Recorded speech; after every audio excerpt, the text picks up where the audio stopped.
ऐक, संकेत मागतोस ना आमच्याकडून? रोज नाही, पण कधी कधी मनातून विचारतोस, माझी वेळ येईल ना? मी योग्य वाटेवर आहे की नाही? मग पुन्हा शांत होतोस, कारण तुला वाट पाहायची सवय झालीये. तू खूप वेळ वाट पाहिली आहेस उत्तरांची, बदलाची आणि थोड्या दिलास्याची. लोक म्हणतात धीर ठेव, पण धीर ठेवणं किती अवघड असतं हे फक्त वाट पाहणाऱ्यालाच कळतं.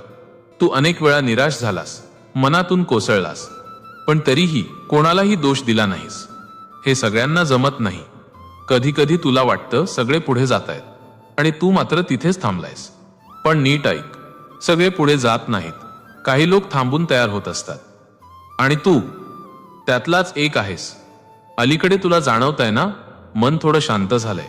राग पटकन येत नाही, सगळ्यावर लगेच प्रतिक्रिया देत नाहीस. हा पहिला संकेत आहे. तू बदलतोयस. काही गोष्टी ज्या आधी खूप